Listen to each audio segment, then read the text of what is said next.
True Crime Brewery contains disturbing content related to real-life crimes. Medical information is opinion based on facts of a crime and should not be interpreted as medical advice or treatment. Listener discretion is advised.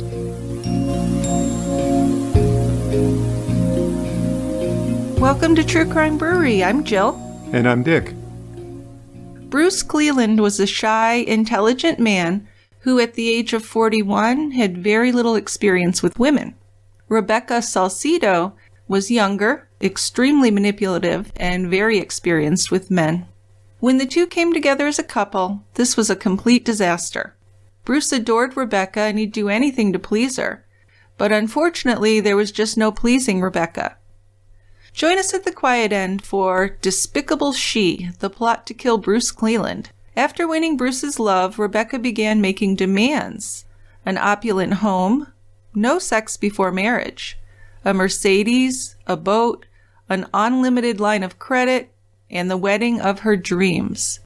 As an engineer who'd always been very frugal, Bruce was able to provide everything. Sadly, no matter what he gave to her, Rebecca was unfaithful, dismissive, and even cruel. But Bruce never predicted how far Rebecca would go to get rid of him and to keep his money all for herself. So I picked a California beer for this case, and I went with one of my favorites from Sierra Nevada Brewing Company, and that is Bigfoot. Bigfoot's the American barley wine. These are quite potent beers, and this one is 9.6% alcohol by volume. It's an amber color, thick tan head, a little bit of lace. Nice caramel aroma, has a taste of caramel and some piney hops, and you gotta say it's aggressively bitter. It'll go right after you. So these are beers that there's a new one every year. Can you explain that? Well, it's their wintertime beer, so the formula doesn't change or changes minimally, but each year they brew it and date the label by the year. So right now, they're just coming out with Bigfoot 2022, and I'm checking my store for when it shows up on the shelves. Right, so it's really not that different year to year, though. No. Okay, so it's a bit of a gimmick. Yeah, it sounds cool. It is cool. I'm not really criticizing it, but it's kind of a gimmicky thing because each year's not a brand new Bigfoot. No. All right, well, let's open it up and try it. I know we've had many of them, and they are quite delicious, I will say. They are quite good. They're always meant for sharing. Absolutely.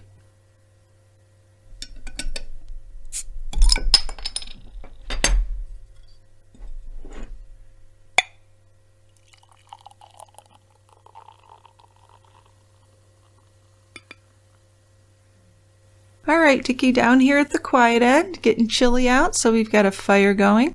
Yeah, it's a little cool today. It is, and I'm really looking forward to Halloween. I love getting dressed up. This year we're doing the zombie walk. We're going to bring the grandkids. Should be a good time. I've got all my fake blood and everything ready to go. Yeah, we got the costumes ready. Yes, absolutely. So why don't you start us out with this story? We've done many stories recently about women who've taken men's money and killed them. Seems to be a thing, but I might even go out on a limb here and say this is the worst. Just the things she put this guy through are amazing. Now, not that it's an excuse, but Rebecca Salcedo did not have an easy childhood. No, I think it was very rough. She was born in 1969, grew up in poverty in East Los Angeles. Abandoned by her father at an early age and raised by a mother who suffered from debilitating depression. She didn't have much support in getting an education, started working from a very early age. Yeah, in fact, I think she would go and do her mother's work when her mother couldn't make it to work. When she was quite young, like preteen, I think. Huh. Yeah, so definitely a sympathetic situation for her as a child. Sounds like. And the one thing Rebecca wanted more than anything else was to be getting attention. By the age of 13, Rebecca had the curves of an adult woman, and she certainly enjoyed the attention that men paid to her. Despite her obvious intelligence, her schoolwork was ignored in favor of social endeavors, and along the way Rebecca learned that she could get what she wanted if only she used her good looks and sexuality. Oh, absolutely. And Bruce Cleland's childhood couldn't have been more different. His parents, Harold and Teddy, were moral and hardworking people with a comfortable home in South Pasadena. Now they had a daughter, Patricia Ann, who was born in April of 1951, and Bruce was their second and last child, born in March of 1954. So there's a 15-year difference between Bruce and Rebecca. Huh. Oh yeah, there's a pretty big age difference. He was early 40s, she was late 20s when they got together. Yeah. So by the time Bruce entered the first grade, his exceptional intellect was very obvious. His parents were really thrilled by this, and they encouraged him to meet his full potential. So at age 14, Bruce enrolled at South Pasadena High School, and as young men were being drafted to fight in Vietnam, he really had an added incentive to perform well in school and get into a good college. Yeah, otherwise he'll be in Southeast Asia. Oh gosh. Now, he wasn't traditionally handsome. To me, he looked a little like Seinfeld, but he had a friendly face, this long mop of curly hair down to his shoulders. And instead of being angry when he was criticized for his kind of prominent teeth and bushy eyebrows, he developed a protective, self-deprecating sense of humor. And his intelligence and his wit were definitely his strengths. But unfortunately, Bruce's social life did not include any dating. He mostly hung out with his guy friends.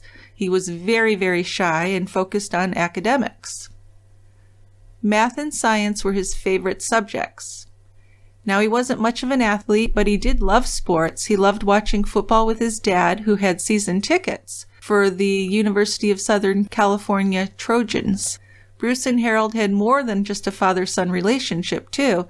They were really best friends. In 1972, Bruce graduated from high school with honors. He enrolled in the prestigious Harvey Mudd College, which was just 30 miles away from his home.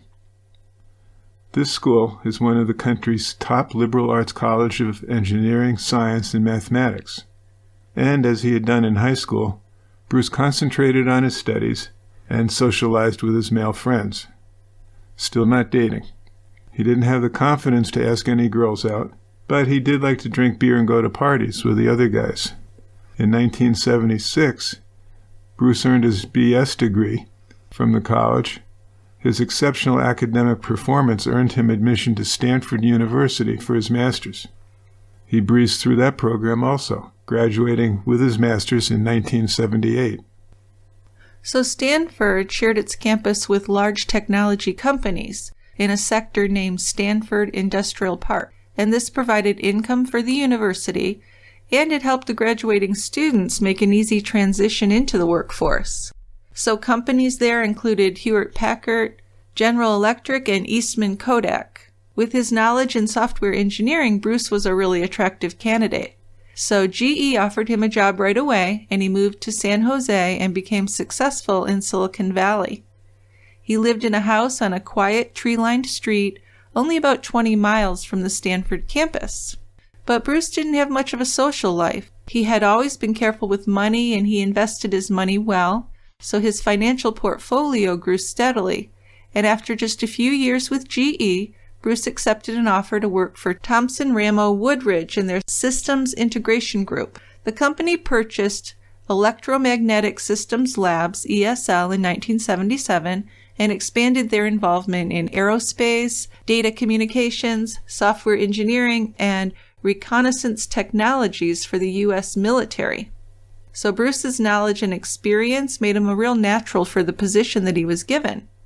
The firm expanded and opened a branch in Redondo Beach. So in 1987, Bruce transferred and moved into an apartment near Hermosa Beach. Yeah, Hermosa Beach offered a lot of opportunities for meeting women. And many of Bruce's co-workers and friends spent their evenings in nightclubs and large parties. But Bruce, still having not dated much, was afraid of rejection, and he didn't branch out of his rather chaste lifestyle. He socialized with some friends from work from time to time, but he spent most weekends with his parents or his sister Patricia and her husband. Patricia was married in 1984 to Ed Brown, who was a painting contractor. They ran a successful business, and Ed and Patricia had moved into an upscale neighborhood in Orange County's San Juan Capistrano.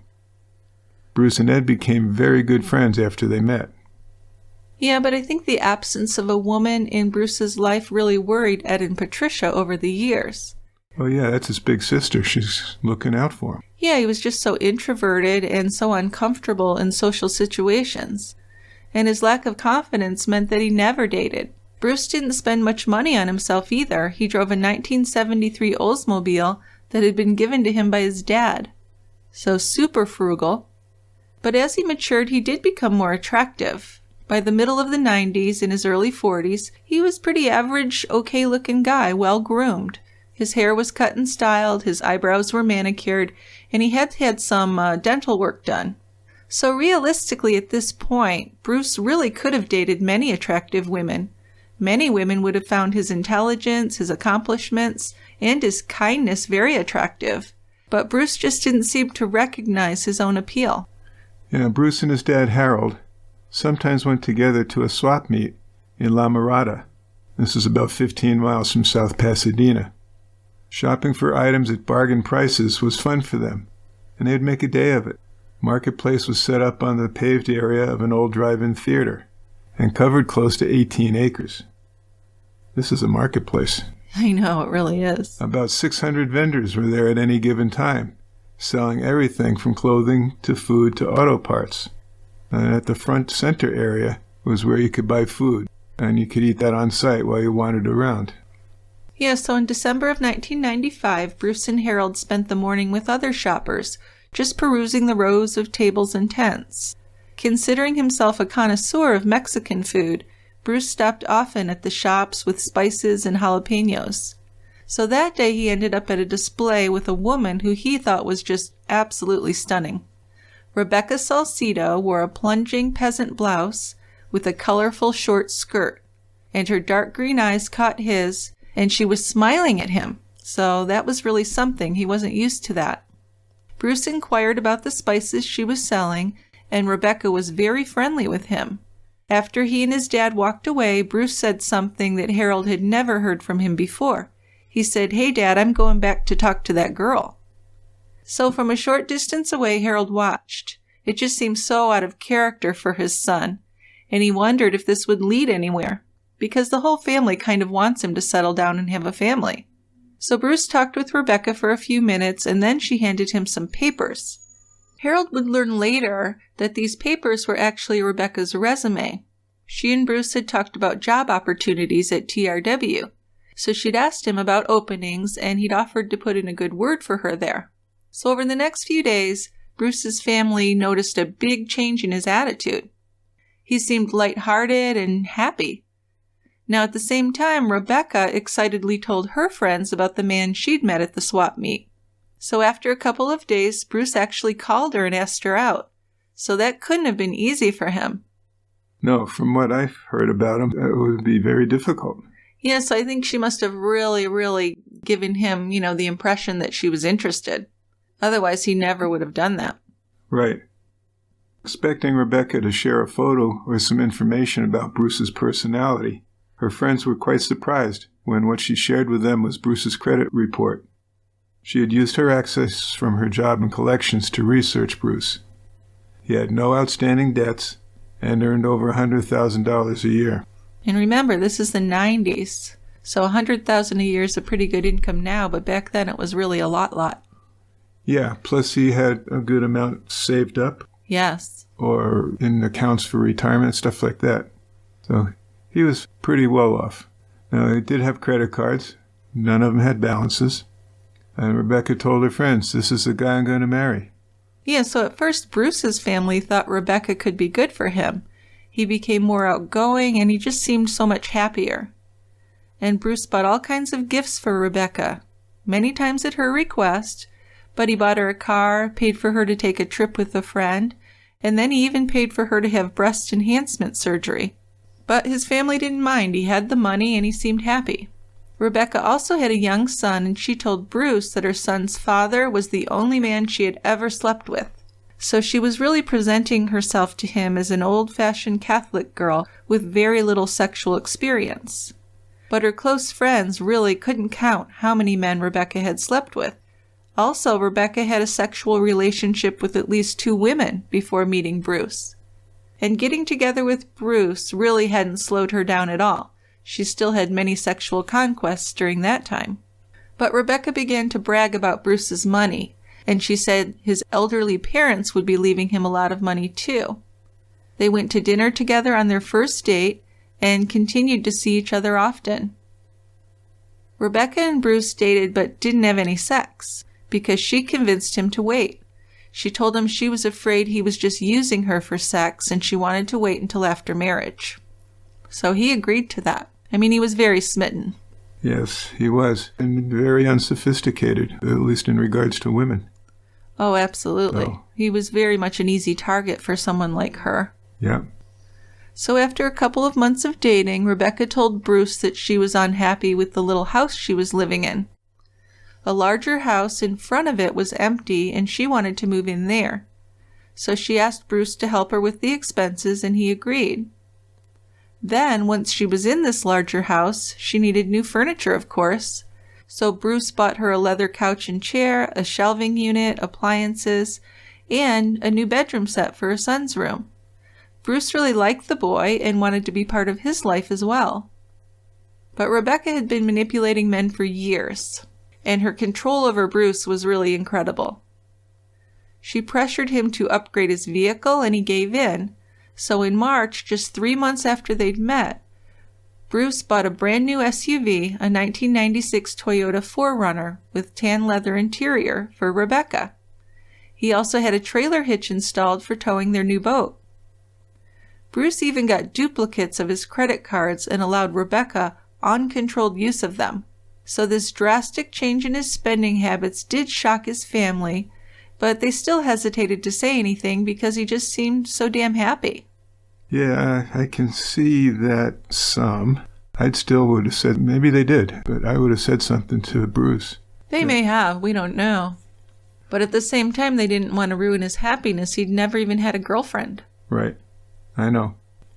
Now, Bruce's sister Patricia died that June after being diagnosed with a very aggressive form of cancer.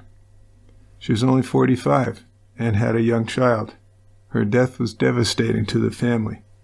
Bruce's parents, Harold and Teddy, worried more about their son's future after that.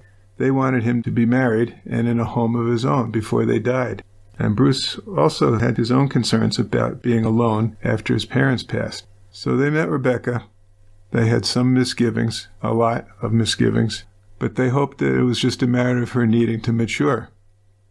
Bruce seemed so positive about Rebecca that they didn't want to burst his bubble. So Bruce often traveled for work, but Rebecca didn't mind that. She'd known stripper dancer Steven Rivera for years and spent a lot of time with him. And she also continued to have sex with a longtime girlfriend. Bruce and Rebecca did talk about living together, but Rebecca told him that respectable Hispanic women do not live in sin. So under no circumstances would she share a house with him, even if they had separate bedrooms. So it didn't take long for the subject of marriage to be brought up. Rebecca found the engagement ring that she wanted. It was a 2-carat marquise diamond set in gold and surrounded by smaller diamonds. And she bragged to friends that Bruce paid over $10,000 for it. Next, Bruce and Rebecca talked about buying a home where they'd live once they were married. They began searching for a house, and Rebecca found one in an exclusive neighborhood up in the hills of Whittier, just 10 miles east of Los Angeles. This house had 4 bedrooms, 3 baths, a swimming pool, and just a gorgeous view. And it cost about $350,000, which was very expensive in 1996. It was almost in mansion territory. Before the house was purchased, with Bruce's money and his good credit rating, Rebecca said it wouldn't be proper to buy a home without being married. She claimed to want a big church wedding, but suggested a civil ceremony for now and a big wedding later on, and Bruce agreed. He likely assumed that they would be intimate after the wedding. Well, of course he would. Why wouldn't he? She's telling him all this time, we have to get married first. Right, we got to wait till after we're married before we have sex. So I'm sure that was a big motivator for him. Yeah, but it turned out not to be the case for the intimacy part. Right. In retrospect, Rebecca wanted the civil ceremony so that her name would be on the deed to the house. Yeah, so the two got married in October of 1996 in what was basically a secret wedding. And after that, Bruce bought the house. But only Rebecca moved in, and Rebecca continued to have sexual relationships with several people. But she told Bruce that he could move in after they had their big church wedding, which they scheduled for January of 1997. So Bruce agreed, as he always did, and he moved in with his parents. His parents were starting to wonder, what is this? But, you would think, huh? Yeah, they just kind of believed her story. And when Bruce wanted to visit her, though, he was required to call ahead, so that should have set off some red flags. But he agreed. He was totally agreeable. So all of this time, Rebecca is telling her friends that she didn't love Bruce and that she was just using him for his money. And she continued to sleep with other people, even on the night of her bachelorette party. Girls just want to have fun. Yeah, seems like it. So the day of the big wedding, Saturday, January 18th, and this was a happy day for Bruce. Finally, he would be properly married to the woman he loved, and they would be a family. The wedding took place at a beautiful Catholic church in San Marino. Tall stained glass windows decorated the upper walls, each one representing a different saint. And as the wedding was about to begin, a mariachi band came in and filled the church with traditional Mexican music. The groomsmen were all Rebecca's cousins, except for Bruce's brother-in-law, Ed Brown.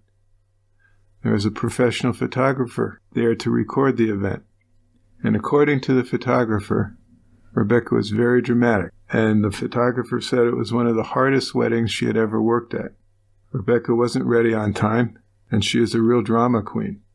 And her uncle Arturo was always in the photographer's face and wanted to be in every picture. He was also very handsy with Rebecca, grabbing her and standing close to her. But Rebecca called him her dad. To the photographer, though, it seemed like Rebecca and her uncle were lovers. Yeah, he just seemed like this real slimeball who was always grabbing and groping any woman he could get near. But it seemed to that photographer like Rebecca was into it. So the photographer was really kind of shocked by this whole thing. I think she was a Mormon, and she found this all just very disturbing. The more she got to know Rebecca, the more upset she was. So Rebecca and Bruce exchanged vows in a traditional ceremony, and Bruce took the gold band from Rebecca's son, who was the ring bearer. Grinning from ear to ear, Bruce slipped the band on Rebecca's finger.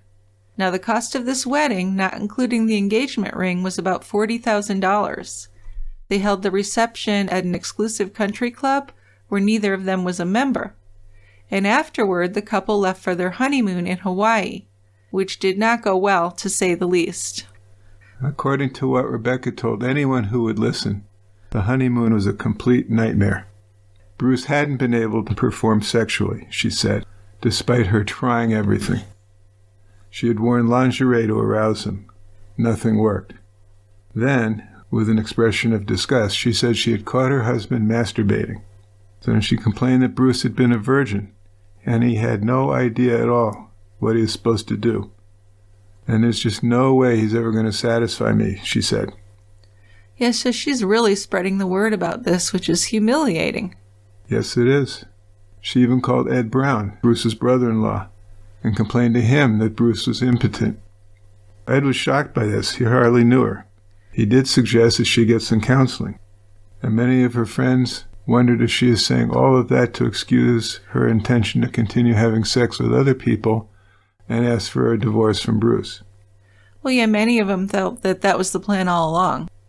Well, yeah. Yeah. I do. Yeah. I mean, she actually did tell her sister that her plan was to marry Bruce, divorce him, and take half of everything, and this would give her the financial security that she wanted. Other men continued to show up at the house even after the wedding, and when Bruce traveled, Stephen Rivera, that stripper, would spend nights there. Also, Rebecca paid his bills and bought him things, of course with Bruce's money. Bruce just seemed to accept it. But he looked really sad and dejected when Rebecca treated him badly in front of other people. Many people would say they felt bad for him.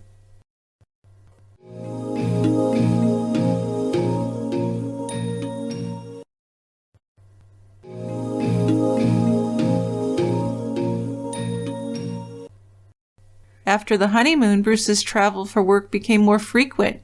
Harold asked his son about his marriage, but got only vague answers, so the family knew things weren't going well. Bruce even tried to stay away from the house as much as possible, spending some nights in a motel near his workplace. Now, Rebecca frequently hinted about getting a divorce. She believed she'd be eligible to take half of everything Bruce owned, including his investments, retirement, and of course the house. She'd be set for life. After Bruce's 43rd birthday that March, Rebecca tried to make his life completely miserable. On April 20th, just 3 months after the wedding, she called the police and told them that he was abusive. So Bruce packed his clothes and toiletries into plastic trash bags and went back to his parents' house in South Pasadena. He left behind 2 new cars and all the furniture. Ed Brown tried to comfort him, but he advised him to contact a divorce lawyer as soon as possible. He suggested that Bruce cancel any credit cards that Rebecca had access to as well. So Bruce was reluctant, but he did accept this advice, and he contacted the banks and the credit card companies. According to Rebecca's sister, Rebecca asked her to help her find someone to kill Bruce and make it look like an accident. This marriage is off to a good start, isn't it? Well, yeah. It never really did start. No. Now, Rebecca's sister turned her down. Rebecca went to a divorce lawyer and went to Bruce with a drafted separation agreement for him to sign. The agreement said that she would continue living in the house and he would continue to pay the mortgage. Well, that's quite the deal. Yes, it is. But amazingly, Bruce had grown a bit of a backbone, and he refused to sign the agreement. So Rebecca responded to that by threatening to claim that he had molested her son. What a peach. I mean, if you're going to go to that right away, you really are scum. Well, we're, just weeks into the marriage? I mean, this is... It's all very fast, amazing. Yes. So Rebecca fully expected in this divorce to get half of all the assets. But Bruce's attorney said something completely different. He explained that property acquired before marriage, by definition, is separate from community property assets. So only material wealth acquired after the marriage date and before the separation is classified as community under the law. Separate property in the case of divorce is awarded to whoever acquired it, while community assets are divided equally between the two people. So this meant that whatever was brought into the marriage by the wife or the husband would be taken out by that same person. So in the case of the house, even though it was purchased after the civil marriage and did have a joint title, Rebecca wouldn't be eligible for any money from it. So the law allows the person who puts the money into a home to recover that amount before any other equity is divided between the couple. Bruce, of course, had funded the down payment and the monthly mortgage, which yielded the only equity. So this would all go back to him and leave nothing for Rebecca. A calculation of community property in the marriage determined that about $5,000 would be split between them in a divorce. So that's not at all what she'd been expecting. Nowhere near. Now, Rebecca told the wedding photographer that Bruce had molested her son, but she refused to go to the police. Instead, she said she planned to blackmail him and humiliate him with his company. Rebecca said, "My family is so angry at him, I wouldn't be surprised if someone killed him." She's really just setting things up here. Yes, she is. She's not subtle. No. Now, the photographer was shocked to hear this, and she didn't believe that Bruce would do that, especially after Rebecca refused to go to the police. Yeah, that wouldn't make any sense. It wouldn't. And the photographer began to worry that Rebecca was purposely putting a target on Bruce's back. That's a valid concern. Now, learning that she would leave the marriage with just a couple of $1,000 changed Rebecca's idea about getting a divorce. Oh yeah, she turned around pretty quick on that. Well, duh. That just wasn't going to work for her. No, $2,500, half the $5,000. What do you do with that? Oh, she spent that much in a week. Yeah. So on July 25th, Rebecca planned a dinner with Bruce. She told him she wanted to reconcile. So Harold, Bruce's father, stayed by his son's side after the separation. He and Bruce's mom, Teddy, agreed with their son's decision to divorce Rebecca. Then Rebecca called up Bruce on July 25th. And after he hung up the phone, Bruce told his parents he wouldn't be at the house for dinner that night. He said he was going out with Rebecca to try and fix the relationship. So they planned to eat at their favorite Mexican restaurant that night, have a couple of drinks, and try and settle their differences. Even though he agreed to this Friday night dinner, Bruce did go home to his parents' house after work that afternoon, and according to Harold, Bruce was very quiet and seemed to be really deep in thought, but he didn't want to talk about it. So Harold and Teddy decided they'd go out to dinner too, and they left the house before Bruce. Bruce took a shower and changed and shaved and got dressed up in khakis and a white button-up shirt. Then, at about 8 o'clock, Rebecca picked him up in the Toyota SUV he'd bought for her.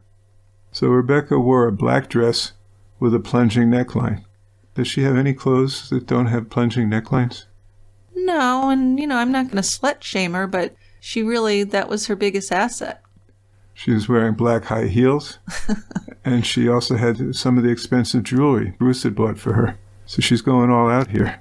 Oh, yeah. She drove them to the restaurant where they sat at their usual table. They ordered beers and talked for a bit before ordering food. And after her second beer, Rebecca went to use the payphone. The waitress noted that she made a call and kept her hand cupped over the mouthpiece. After the meal arrived, Rebecca made another call, but this time it was from her cell phone. They ordered dessert, and Bruce then ordered a takeout order. After he paid the bill, they left by the rear door. Rebecca drove them to her Uncle Arturo's house. They went inside, found him with a woman, sat down and drank a couple more beers with them. So I don't know about Rebecca, but it sounds like there's a significant amount of alcohol going on here. Yeah, it seems that she was trying to really get him intoxicated. So Arturo ate the takeout dinner that they'd bought with Bruce's money, and during the visit, Rebecca went into another room to make secret cell phone calls to somebody. At about 1 a.m., Rebecca and Bruce left, and Rebecca drove under the I-60 freeway. When she got to the intersection with Lorena Street, she did something unusual because normally she'd turn left on Lorena and drive 1 block to the I-60 on-ramp. But this night she made a right turn instead, drove 5 blocks, and then suddenly turned right as if planning to enter the freeway. But she pulled over, and she told Bruce that a red light on the instrument panel showed a problem. The back hatch door had not locked, and it was ajar. So leaving the engine running and the headlights on, she opened the driver's door and stepped out, and Bruce stayed put in the passenger seat. Pretty drunk, we'll find out.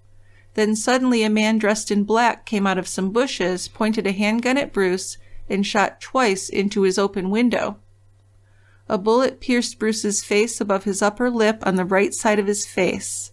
It traveled through the palate of his mouth and came out the other side of his head, right in front of his left ear. A second bullet landed inside the car door's interior. Bruce was able to open the passenger door and climb out still, and he stumbled toward the back of the car.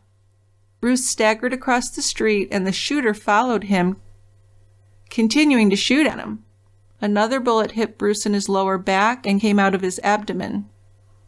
Then another bullet entered the back of Bruce's head. He collapsed onto a driveway where he died. But the shooter wasn't satisfied. He shot Bruce one more time. And Bruce was on his stomach, so aiming at his right temple, the killer fired one last time to make certain he was dead, and then the shooter ran away. So Uncle Arturo had 2 sons, Jose and Alvaro, Rebecca's cousins. But Alvaro had been living in Rebecca's house and even sleeping with her in her bed. He was an attractive guy who had also worked as a stripper, but he was being taken care of by Rebecca financially. Jose had more of a criminal history. He too had been spending a lot of his time at Rebecca's house since she'd married Bruce. Telephone records would show that Rebecca called her Uncle Arturo's son Alvaro Cusada several times between 1 a.m. and 1:01 a.m. on her cell phone, and Alvaro had called Arturo's house several times between 12:35 a.m. and 12:49 a.m., while Rebecca and Bruce were there at his house. In addition, some of the calls made by Alvaro put him and his cell phone close to the location where Bruce was killed. So these cell phone records are going to be very important. When police arrived at the murder scene, Rebecca told them her version of events. She said that shortly after leaving her uncle's house, she noticed a warning light on the dashboard of her car indicating that the rear hatch was open. She stopped the car, she said, and got out to shut it, but she was hit on the back of her head and knocked out. Then when police approached Rebecca on the pavement, she sat up. Her shoes were off, but the officers noted a pair of high heels neatly placed side by side on the pavement, near a rear tire of the SUV. After she was asked about her condition, she seemed unwilling or unable to give much information. She repeatedly told the police, "They hit me on the head. They hit me on the head." Yeah, but Rebecca didn't cry or scream at all. Officers expected her to run to her husband's side, but instead she asked to get her cell phone to call her dad. An officer offered to retrieve her phone from the car for her and dial the number for her because he was worried that she'd be too nervous to make the call on her own and talk calmly. But Rebecca adamantly said that she would do it without any help from him, which was kind of weird. And she was overheard saying, "Poppy," and "they killed him." But the paramedics had not pronounced Bruce dead yet, and Rebecca had not even gone to look at him. So how did she know that he was dead? The paramedics approached and asked Rebecca if she was injured, and she complained that her head hurt. So 2 EMTs examined her separately. They both checked her head, took vital signs, and found no apparent injury, no signs of trauma. People in the neighborhood of nearby homes had reported hearing gunshots. One witness saw a man running away from the scene and heard a car door shut before she heard a car speeding away. A taxi driver who was passing by called 911, and first responders were there within minutes. They found Bruce dead in a driveway from multiple gunshot wounds. Rebecca's car was still running when the police arrived. Her purse, keys, cell phone, and some jewelry were sitting on the driver's seat. She told the police that her diamond ring was missing. She did identify Bruce as her husband, but did not get close to his body and did not ask if he was alive. She was taken to the police station, but her behavior was described as relaxed and uninterested. Not good with a dead husband. No, she did say to them, "My husband and I have had marital problems, but we're working things out." Once they got to the station, she told them that they were celebrating getting back together, and she didn't remember seeing anyone or hearing anyone around the car when she got out. And she said again that she was missing her diamond ring. While mentioning the loss of her ring, Rebecca glanced down at her fingers, frowned, and asked, "Where's my husband? When are you going to let me talk to him?" So this is really weird. Her questions about her husband and her request to see him were setting off some red flags now. Remember, they'd overheard her saying that he was dead. So making his decision based on a belief that Rebecca already knew Bruce was dead, the detective decided to tell her outright. So he said to Rebecca, "Your husband is dead. He was killed back there on Beswick Street." Rebecca blinked, her eyes widened as if she was surprised, and she squinched up her face. She moaned, made some crying noises, and reached for tissues on the nearby table. And minutes later, she called her Uncle Arturo again, and he's the one that came and picked her up. Rebecca had driven on a route that she had not driven before, and the area where she stopped was dark and secluded from other traffic. So that's suspicious. Absolutely. I mean, put that together with everything else. Yeah. And when Rebecca was asked about it, she really had no explanation. After Bruce was gone, Rebecca told a friend that she could support herself for the rest of her life on the proceeds of Bruce's life insurance. She hired an attorney and moved ahead with collecting insurance money. One policy would pay half of 1 year of his salary, and he also had policies which would pay over $500,000 for an accidental death and would also pay off the mortgage on the house. 2 policies had been purchased within 2 months of Bruce's murder. A handwriting analyst determined that Bruce's signatures on those policies were forged. Rebecca would also get about $200,000 from Bruce's stock savings plan. Yeah, so when Rebecca's wedding photographer heard about Bruce's shooting death, she was very upset and suspicious that Rebecca had to somehow be behind it. When Rebecca called and asked her for photos to use at Bruce's funeral to show off their life together, she was absolutely flabbergasted. They'd only been together for a few months, and she knew that Rebecca had been cruel to Bruce all along. So she considered going to the police with her suspicions. But she wasn't the only person that was feeling this way either. So Rebecca wore all black to her husband's funeral, but the dress was very sexy, like a nightclub dress, and she wore her high heels. She also wore the ring that she had claimed was stolen. After the funeral, friends saw Alvaro and Rebecca being very touchy-feely. So they often slept in the same bed together, and they got matching tongue piercings. Since Alvaro had a criminal history and seemed strangely close to his cousin, police were looking at him as a possible suspect in Bruce's shooting death. They just seemed so inappropriate together. Same thing with their uncle. Yeah, I'd like to know about this uncle. I mean, were they sleeping together? Well, we know that she was sleeping with Alvaro, even though they claim they didn't have sex. But, come on. Right. Arturo was very grabby with her, so who knows? It certainly seemed like maybe he had been having sex with her. Maybe he had even molested her when she was younger. It was very dysfunctional. Was he her real uncle? Yeah, her father's brother, I believe. Okay. She called him her dad, so he did do some things for them when they were children, I guess.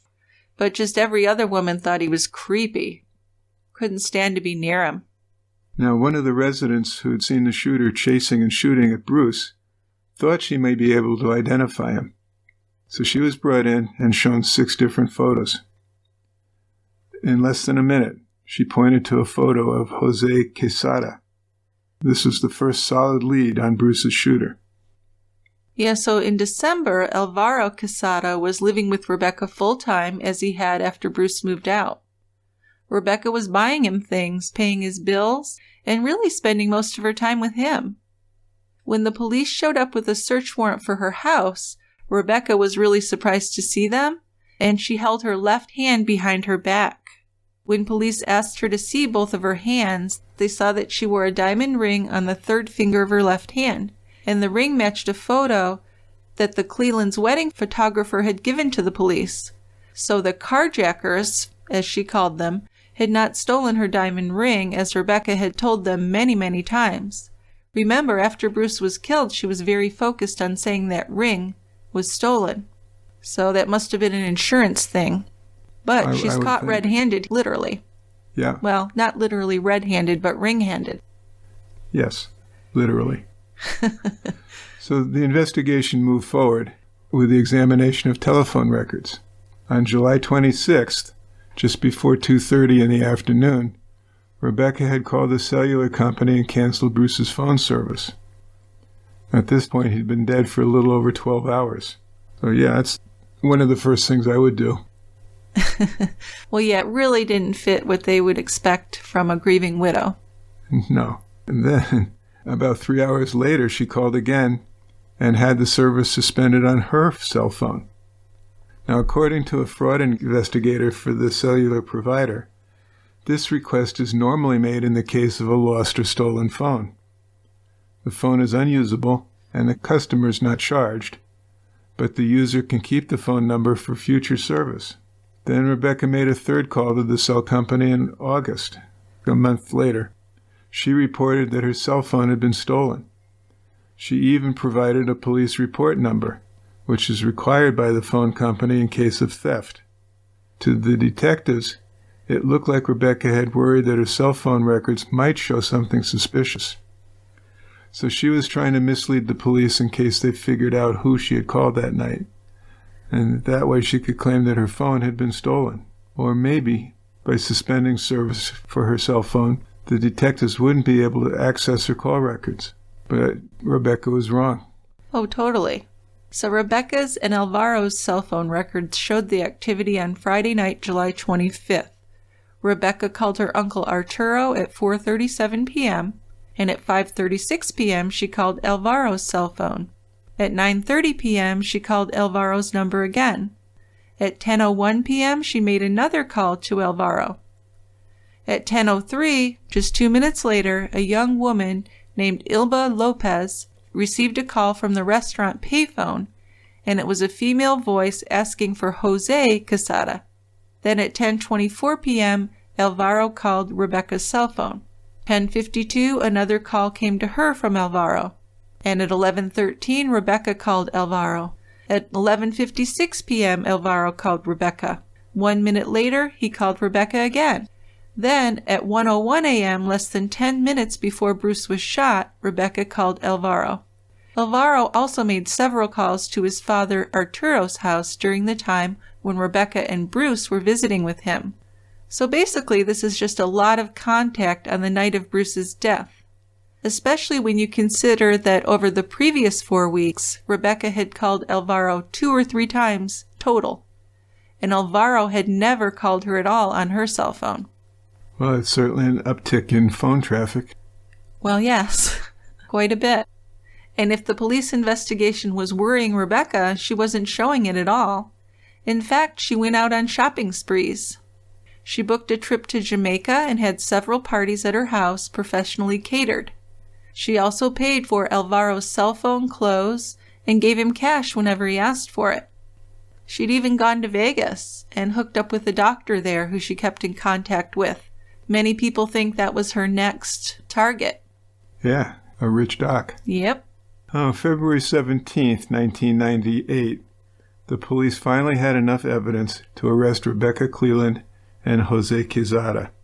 The witness identified Jose again, but the DA's office decided that more evidence would be needed before Jose could go to trial. So 2 days after his arrest, he was released.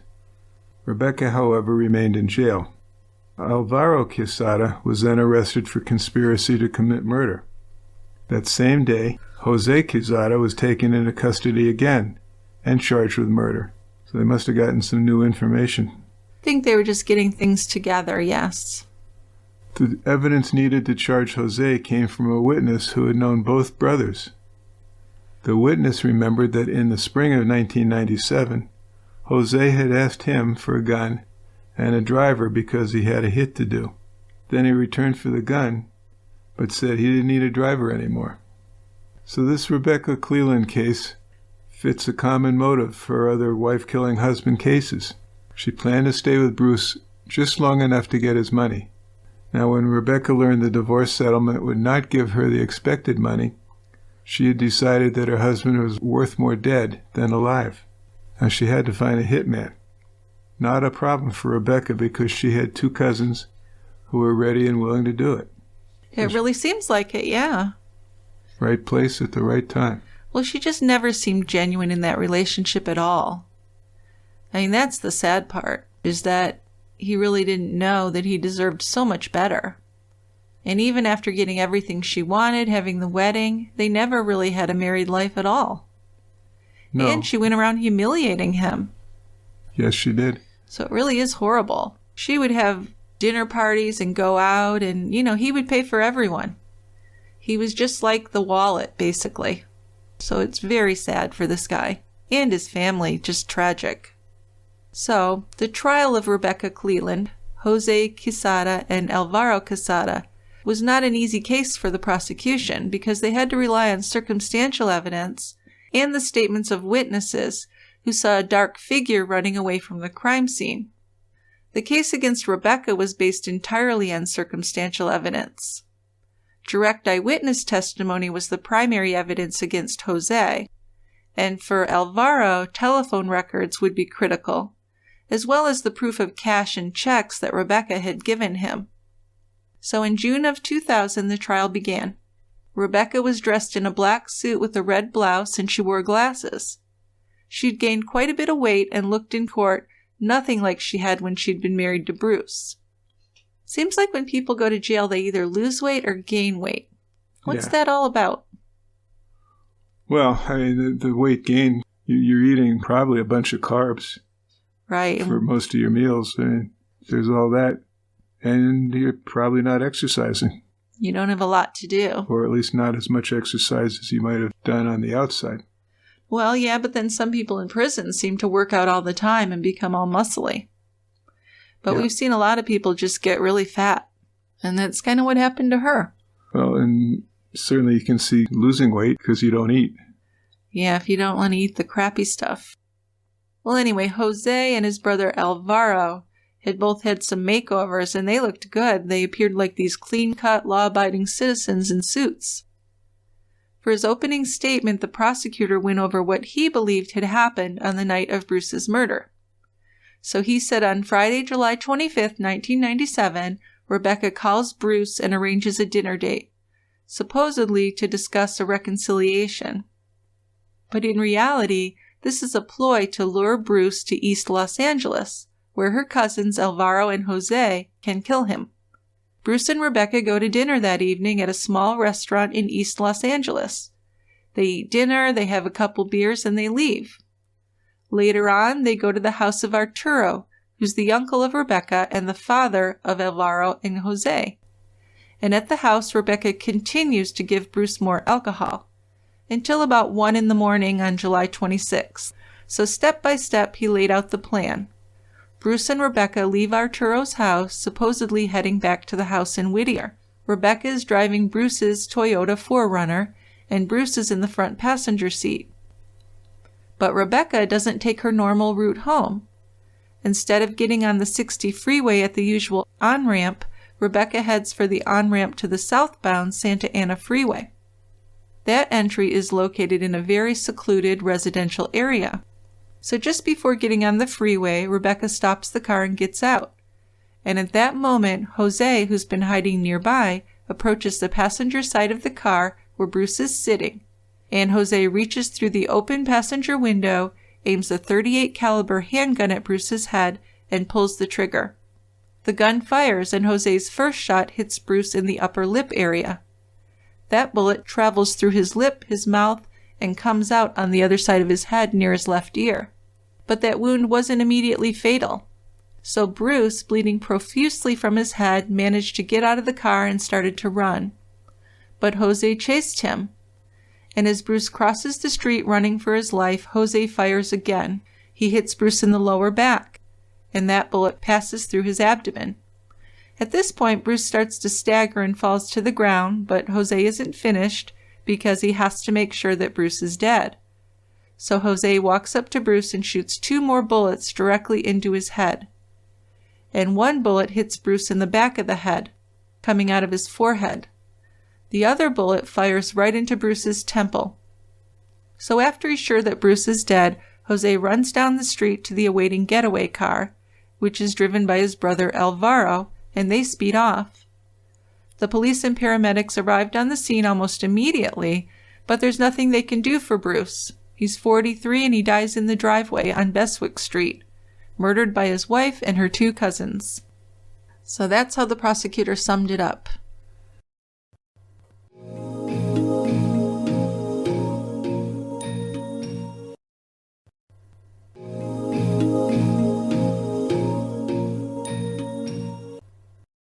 Yeah, now Jose's defense attorney began his statement by undermining the allegations of previous associations between Jose and Rebecca.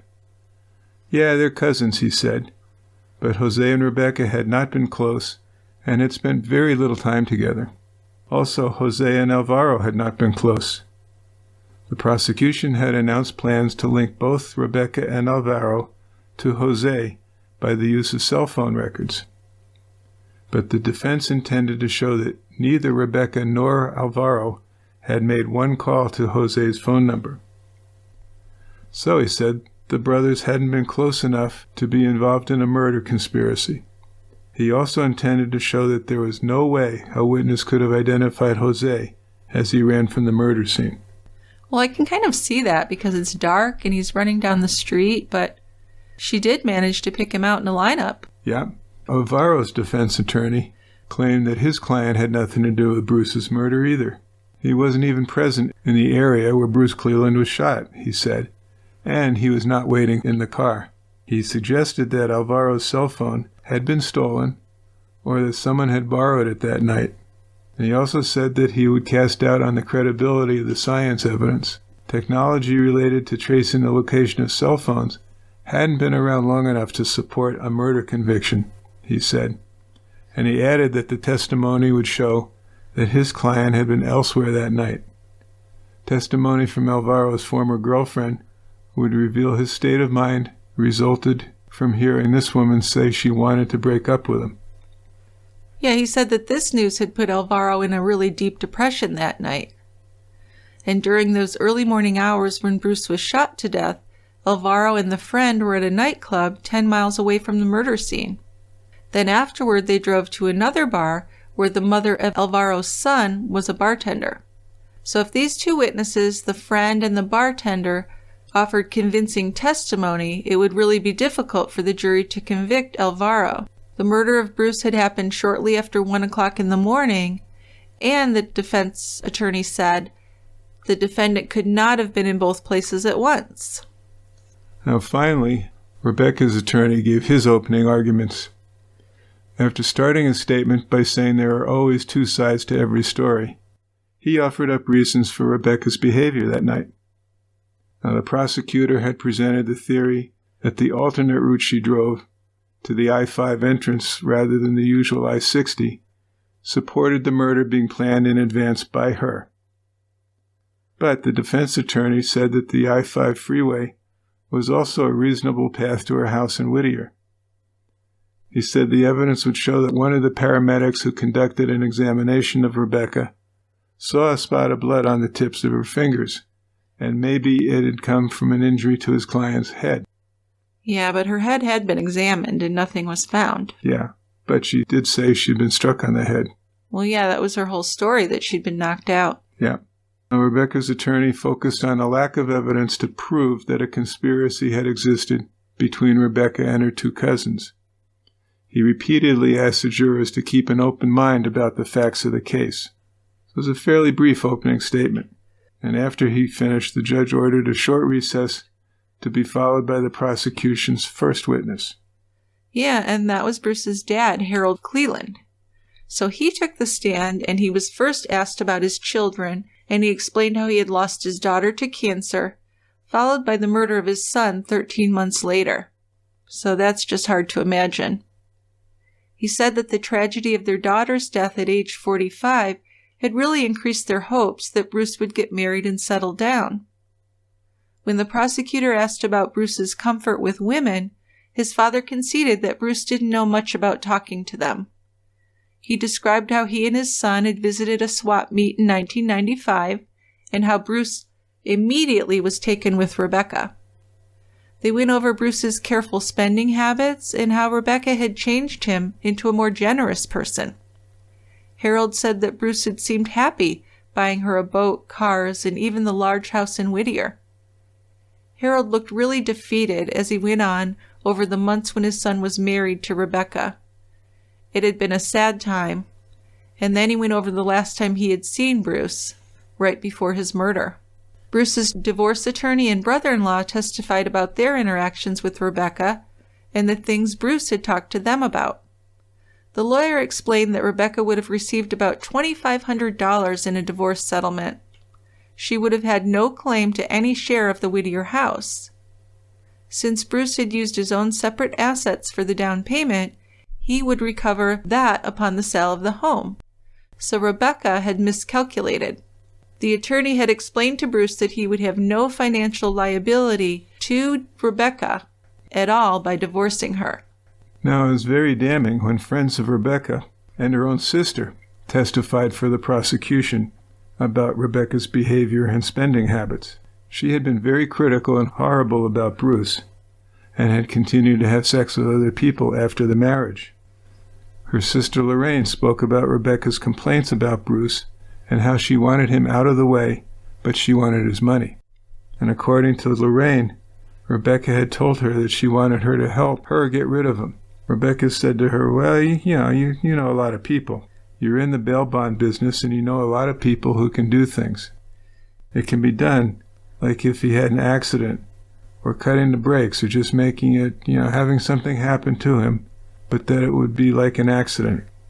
Yeah, the prosecutor asked her, did your sister, defendant Rebecca Cleland, specifically say that she wanted Bruce killed? And Lorraine said, well, basically, yes.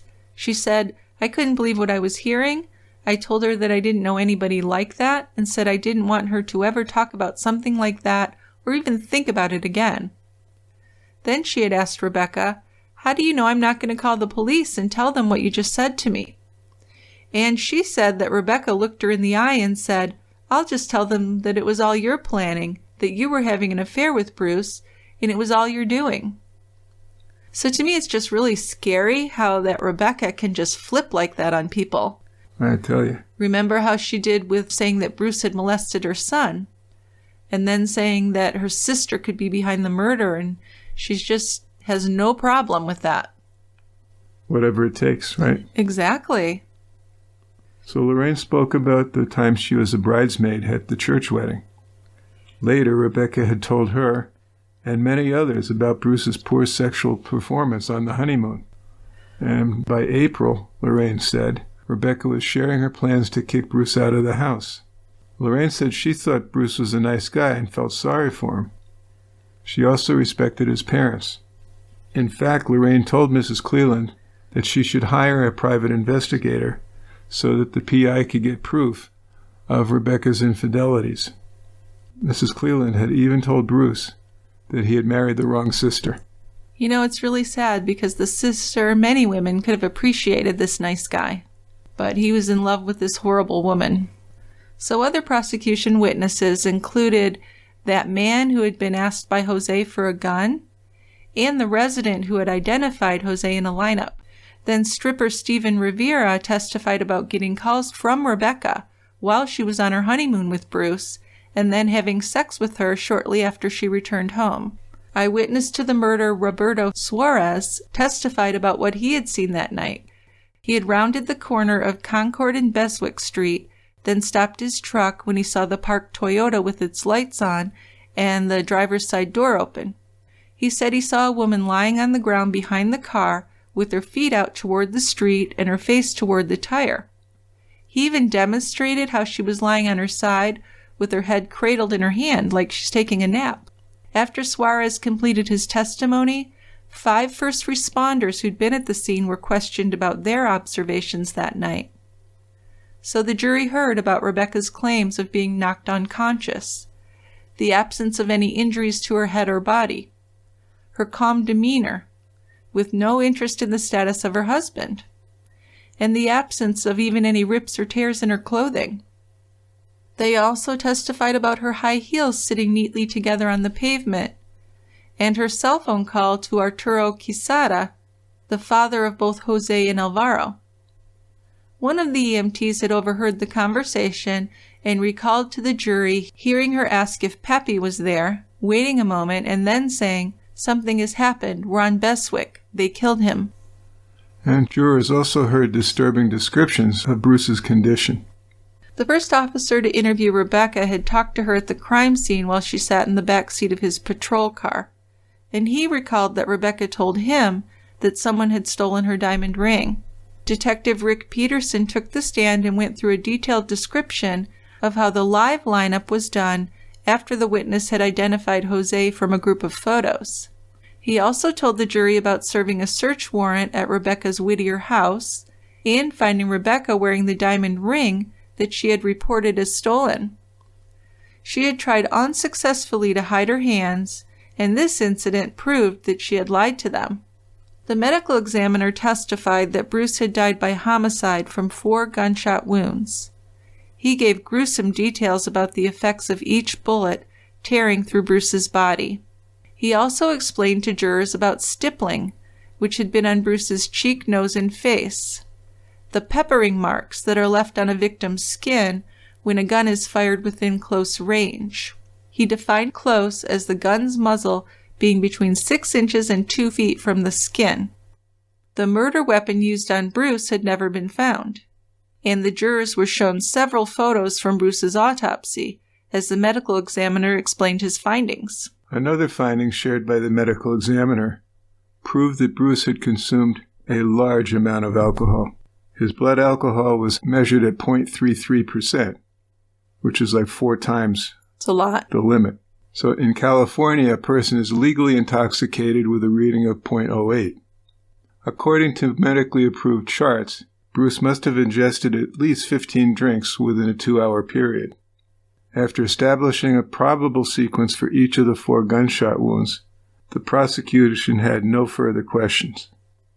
The defense attorneys declined cross-examination. Then 3 representatives of insurance companies testified, and they shared information about policies that would pay Rebecca over $750,000 as the beneficiary in Bruce's death. And that was followed by the testimony of cell phone location experts and a cellular fraud expert before the prosecution rested. Yeah, so all three defense attorneys opened their defense by putting relatives of the defendants on the stand, just like character witnesses. The first person to take the stand was Arturo Quesada, who tried to show his sons in a positive light. One of his daughters, the sister of two defendants, followed Arturo with more praise for Alvaro and Jose.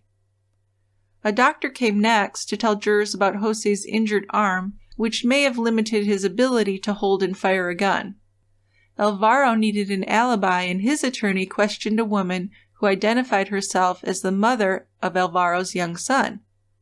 So she said that Alvaro had shown up at an East Los Angeles restaurant where she was working as a bartender between 1 and 2 a.m.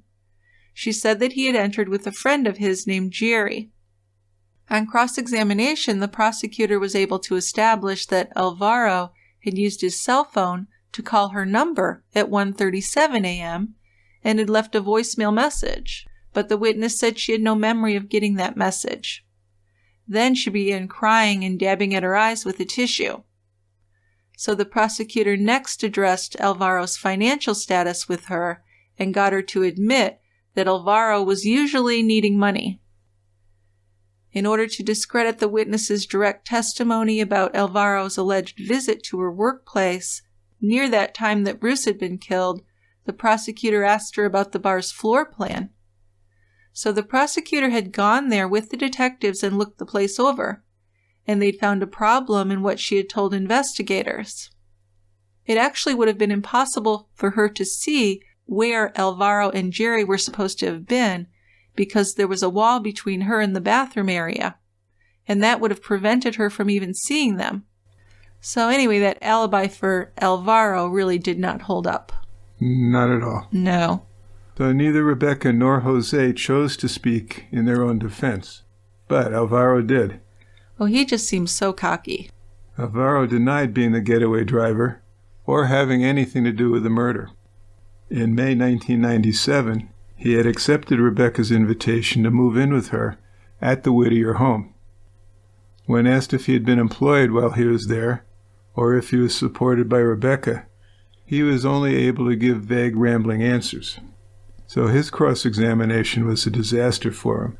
The prosecutor was able to establish for the jury that Rebecca had given him thousands of dollars over several months, and that he had lived in the house Bruce bought while Bruce lived with his parents. Alvaro conceded that he had slept in the same bed with Rebecca and that the two had seen each other naked, but he nevertheless denied having a sexual relationship with her. That's just not believable, is it? You're talking to a guy who likes to sleep with women? It's certainly unlikely, right? Well, yeah. Why would they see each other naked? They're adult cousins. Yeah. And why would they sleep in the same bed of that big house? Same response, huh? Right. I mean, he also had to admit that he had full use of one of the cars that Bruce had bought for her. So he was really just kind of taken care of. So why would she do that? Yeah, right?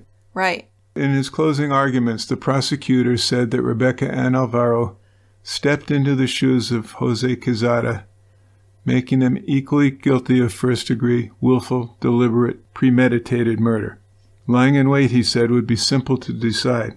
Jose and Alvaro were waiting near the I-5 freeway on-ramp, about a block away for Rebecca to drive up with Bruce and stop the car. Defendant Rebecca called defendant Alvaro to tell him that she was on the way, and Jose and Alvaro were lying in wait. That's what makes it first-degree murder. And he repeated that Rebecca's role made her equally guilty of lying in wait. Yeah, so in California, if prosecutors go for a sentence of death or life in prison without the possibility of parole, they have to prove to the jury that certain special circumstances apply. So this includes intentional murder carried out for financial gain, multiple killings, killing someone to prevent them from testifying in a trial, intentionally killing a victim by lying in wait, and a victim being intentionally killed because of his or her race, color, religion, nationality, or country of origin. So every person who is not the actual killer, but who, with the intent to kill, aids, abets, counsels, commands, induces, solicits, requests, or assists in the commission of a murder in the first degree may also be eligible for life without parole or the death penalty. So not looking too good for them, because they definitely were lying in wait, and it was definitely done for money. Yeah, not going to go well. No. In fact, it only took a few hours for the jury to return with verdicts. Rebecca Cleland was found guilty of murder in the first degree with special circumstances. Jose Quezada, guilty of murder in the first degree with special circumstances. And Alvaro Quezada, guilty of murder in the first degree with special circumstances. All three defendants were also guilty of conspiracy to commit murder and sentenced to life in prison without the possibility of parole. So you think that would be the end of things, but it wasn't. Oh, it's never the end. We always got appeals, right? Right. So Jose and Rebecca's guilty verdicts were actually overturned by the appeals court, and Alvaro's was confirmed. So Jose and Rebecca were given new trials. During their first trial, the prosecutor had introduced evidence of an incriminating statement that had been made by Jose in response to police questioning after his arrest, but before his Miranda rights were read to him.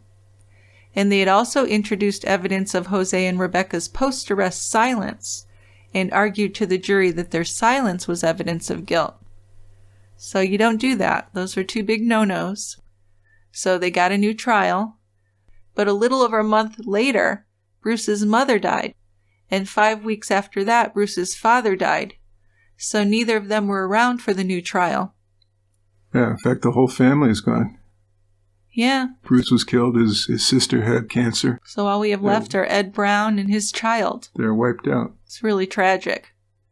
But the DA was prepared to prosecute Bruce's killers again. There was no way it was being dropped. Now, in 2003, at the second trial, the district attorney presented the same case they had in the first trial. Yeah, but not with the stuff that they shouldn't have done. Right. Right, not with that evidence. Rebecca, though, hired a new attorney, and her new defense was that she was covering up for Jose. The defense was that she knew Jose was going to confront Bruce, but that she had no idea that Jose was going to shoot Bruce. He said that she was in shock and made the mistake of covering for Jose and claiming that there had been an attempted carjacking. Despite what Rebecca was saying, Jose continued to claim that he was never at the crime scene and had no part in Bruce's murder. But Rebecca's new defense didn't work. She was again convicted, as was Jose. So Rebecca, Jose, and Alvaro are all serving life in prison without the possibility of parole. And I believe all of their appeals are exhausted at this point, unless something major was to come up. Yeah, well, I mean, it's almost 20 years since the second trials. Yeah, true. It's been a long time, so Yep. Probably not getting out. Probably not. Yeah. Well, TCB's music was produced by Mike McClellan, and you can find out more about his work by going to his website, podcastps.com. We're segueing into feedback, and before we do, I'd just like to thank our listeners for the 5-star reviews on Apple Podcasts. And if you haven't done it yet, we'd really appreciate it if you do. It really helps us to find new listeners. Also, we'd love for you to share your comments, case suggestions, and your favorite beers with us by sending an email to truecrimebrewery@tiegrabber.com or by leaving us a voicemail. I put a direct link in our show notes that you can click on and record your voicemail for us to play on a future show. If you're interested in supporting our show and getting some ad-free episodes and bonus episodes, you can also do that by going to tiegrabber.com and looking at the subscribing options, as well as on Patreon by going to patreon.com/tiegrabber. So we recently have been having some fun doing some Dateline rewatch episodes for our premium members. Yeah, we have one recently. Yeah, we did a Halloween special, right, with the Halloween party. Yeah. Starring our man Keith Morrison, or my man Keith Morrison, however you want to put it. So that was a lot of fun to do. Well, it's a nice change of pace. Yeah, right. So if you have a couple bucks a month to spare and you're interested in listening to those, we would really appreciate your support. You can just go to our website, tiegrabber.com, for that.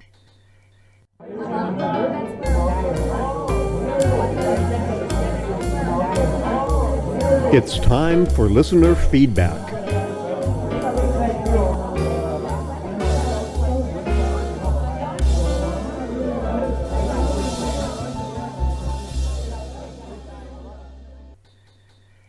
So we have some great feedback to share on the show today, Dickie. What do we got? I have a voicemail and an email, but the email has 2 case suggestions, so counts as 2 emails, right? Sure. So the voicemail is from Bex, who has left voicemails with us before. I think we've played some of her voicemails before. Hey, Dick and Jill, this is Bex, and I don't have a case suggestion, but I am calling with a question for you. I'm just curious, how do you select your cases? Like, what kind of cases do you all prefer? And do you have a process? Because I know you get so many suggestions. And my other question is, I love listening to your thorough, detailed episodes, and I was just wondering, and I'm sure a lot of us are, how do you feel it's going now that you've switched to every other week? So thanks for bringing us amazing true crime content, and can't wait to listen to the next one. Well, thank you, Bex. Some good questions there. Those are good questions. I don't know that we have answers, because I don't know that we have specific criteria for choosing a case. I think the best I could do is say we take ones that seem interesting to us. That's basically it, yes. We have a lot of recommendations, so we have like a dry erase board that we put them all on. And then once in a while, we'll sit down and plan out a couple months worth of episodes. So right now we're planned out through the end of December. And sometimes we'll change our mind too. But it's usually something that really interests us. And I think that's why we lean toward more of the domestic situations than serial killers or things like that for the most part. Yeah. And certainly any case that involves medical people. Those are always good. Those are always good ones, because it's stuff that we feel maybe a little more confident in just because of our professions. Yeah, like maybe we can add a little more to it. Yeah. Yeah, that's true. But I think the main thing is it something that's interesting to us? Because I feel like we have to be interested or it's just really going to suck.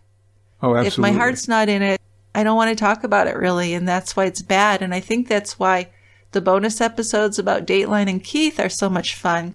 Yeah, and then in terms of Bex's question about the every other week episodes rather than weekly, I think that's certainly allowed us to be more thorough in research. We have time. There was a real crush for time doing a weekly episode.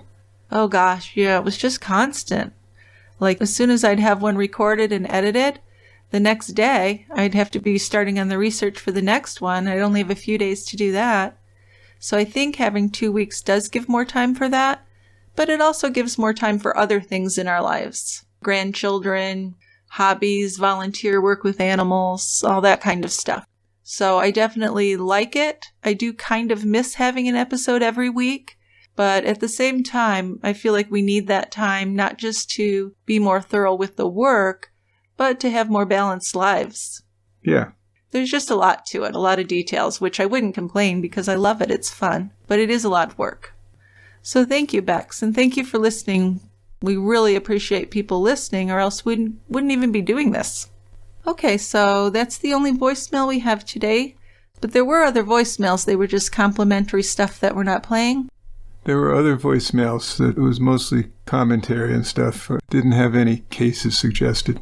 Okay. So, but thank you for those. Thanks for sending the voicemails. We do appreciate them. Okay, so the email that I'm going to read is from Kat.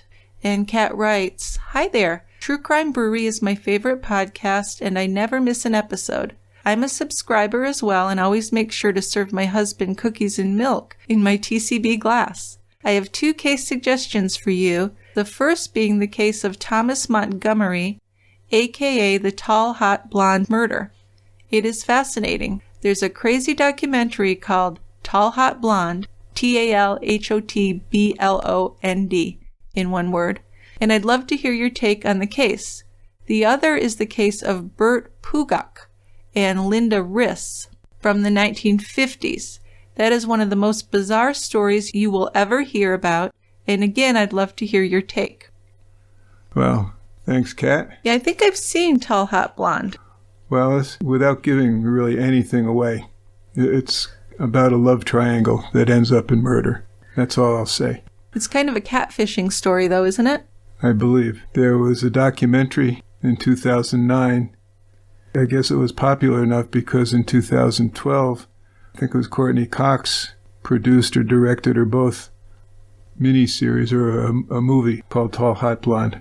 Really? So we got a documentary and a movie. I'm sure I did watch that documentary years back, but I didn't know about the Courtney Cox thing. We'll have to look into that. Yeah, I think it was Courtney Cox. Okay. And what about the other case of Pugok? Oh, this is astounding to me. He's an attorney, and he's convicted of hiring 3 men to throw lye in the face of his girlfriend, Linda Riss.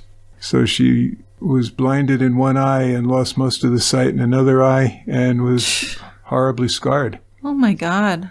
So he goes to prison, and he's in prison for 14 years.